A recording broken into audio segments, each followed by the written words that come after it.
Assalamualaikum anak-anak. Waalaikumsalam.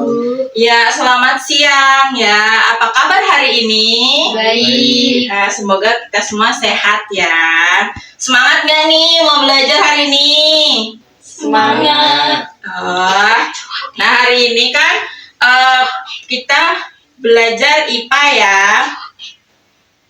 Nah, kali ini kita akan belajar tentang materi diorama ekosistem sawah, rantai makanan ya. Nah, supaya kalian lebih mudah memahami bagaimana hewan dan tumbuhan saling berhubungan, Ibu bawa media untuk membantu kita belajar tentang rantai makanan yang ada di sawah. Sebelumnya, Ibu mau tanya nih, ini kan di sini banyak sawah ya. Nah, tahu gak sih apa aja yang ada di sawah? Hewan atau tumbuhan? Ini dulu, Rani. Tikus. Ini, Ani. Siapa? Apa? Cacing. Nah, ini apa lagi? Doni. Jangkrik, oke. Nah, itu termasuk salah satu beberapa hewan yang ada di sawah ya. Namun kali ini Ibu akan menyebutkan beberapa hewan yang berbeda. Nah, ini anak-anak, ini adalah model diorama yang sudah Ibu buat ya. Nah, di sini Ibu turunin aja biar kalian bisa lihat. Astagfirullah. Oh, di sini. Nah, di sini. Nah, di sini bisa dilihat ya, ini ada sebuah sawah ya. Anggap aja ini sawah. Biasanya kan udah pernah lihat nih sawah di depan ini ada banyak kan? Ada tanah, ada padi dan ada irigasinya. Kemudian di sini ada padi, ada belalang, ada kodok, lalu ada ular, ada elang, sama ada jamur. Kemudian diorama ini membantu kita buat melihat ya. Soalnya kalau Ibu suruh nyebutin rantai makanan yang ada di sawah pasti belum tahu. Nah, ini membantu untuk kita lebih memahami bagaimana rantai makanan yang ada di sawah.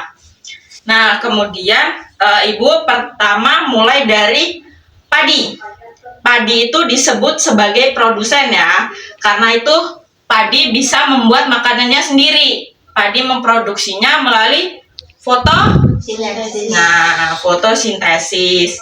Semua makhluk hidup itu perlu energi untuk tumbuh. Selanjutnya ada belalang.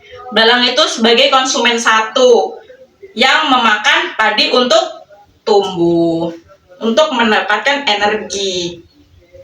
Karena belalang memakan produsen, jadi dia disebutkan menjadi konsumen pertama. Ini yang makan pertama kali. Itu jadi konsumen pertama. Lalu kemudian ada katak. Katak ini memakan belalang. Nah, ini disebut konsumen kedua karena dia memakan konsumen yang pertama. Kemudian setelah katak itu ada ini ya, konsumen ketiga atau ular. Nah, ular di sini berfungsi untuk memakan si konsumen dua, si katak. Jadi energi itu terus bergerak ke yang lebih tinggi, dari si padi yang kecil, belalang yang kecil, kemudian kodok, lalu ular ya. Terus selanjutnya ada nih yang paling puncak ya dari semua rantai makanan ini. Yang puncaknya adalah elang. Kenapa elang?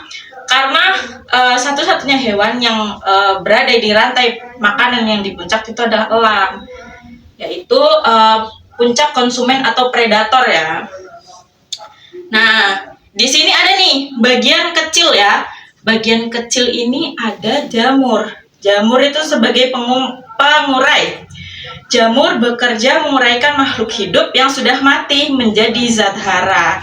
Nah, ketika si elang ini nanti mati, pasti kan kita ini juga nantinya akan mati. Jadi ada kehidupannya, akan nantinya mati. Itu nanti akan diuraikan menjadi zat hara yang akan dikonsumsi kembali oleh si produsen ini tadi.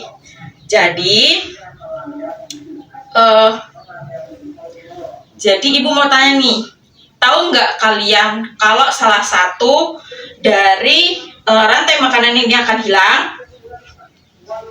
Tidak tahu. Nah, tidak tahu. Nah, kalau salah satu ini hilang, contoh katak hilang dari peradaban, langka. Ya, katak langka. Ular otomatis akan menurun karena dia hanya bisa memakan hewan lain kecuali katak. Nah, tapi dampak lainnya adalah belalang akan meningkat karena si konsumennya tidak ada yang memakan konsumen pertama, ya. Setelah itu cut. Ada action. nah, kemudian kalau elang yang hilang, maka ular akan berkembang biak terlalu banyak. Jadi akan menjadi hama bagi manusia maupun makhluk lain, ya, makhluk hidup yang lain. Kemudian bagaimana jika jamur yang hilang? Jika jamur yang hilang, tanah tidak akan mendapatkan nutrisi dan rantai makanan akan terputus, akan mati, tidak ada rantai makanan karena bagaimana produsen ini tidak akan tumbuh karena si tanah itu tidak subur. Jadi hewan yang lain tidak akan ada, akan punah. Kemudian sekarang ibu mau tanya salah satu saja fungsi dari padi, ya. Untuk sebagai makanan dari konsumen pertama. Lalu selanjutnya padi. Penyeimbang ekosistem karena kalau nggak ada produsen itu kan mereka semua punah. Ya, bagus. Nah, dari pelajaran ini kita bisa belajar bahwa rantai makanan itu menunjukkan saling keterkaitan, ya, hubungan antara makhluk hidup yang satu dengan yang lainnya. Semua makhluk hidup maupun kita ini memiliki peran penting terhadap rantai makanan yang sudah ada. Nah, dengan ini Ibu harap kalian bisa mengerti lebih dalam lagi tentang materi ekosistem atau rantai makanannya di kemudian atau di ulangan nanti agar bisa memudahkan, ya, Ibu membuatkan pembelajaran ini. Nah, cukup sekian dan terima kasih. Ibu akhiri. Wassalamualaikum warahmatullahi wabarakatuh. Waalaikumsalam warahmatullahi wabarakatuh. Ya, enggak tahu. Nah, di sini adegan dimana saya membiarkan anak-anak untuk mencoba atau berinteraksi secara langsung dengan media pembelajaran yang sudah saya buat, ya. Nah, mereka mulai tertarik dan mengobrol, berdiskusi satu sama lain. Tahap ini atau hewan ini mempunyai peran apa. Mereka juga bertanya apa sih fungsi lain selain dari rantai makanan di sawah, apakah mereka salah satu dari rantai makanan yang lain dan sebagainya, ya.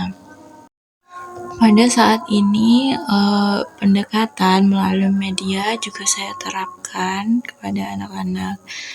Jadi saya bisa mengerti apakah mereka benar-benar paham dengan apa yang sudah dijelaskan dan apakah mereka mudah memahami dengan adanya bantuan dari media pembelajaran 3 dimensi berbentuk diorama ini, ya. Cukup sekian dari saya untuk praktik pengajaran atau pembelajaran menggunakan diorama yang sudah dibuat atau sudah direncanakan dari tugas 1.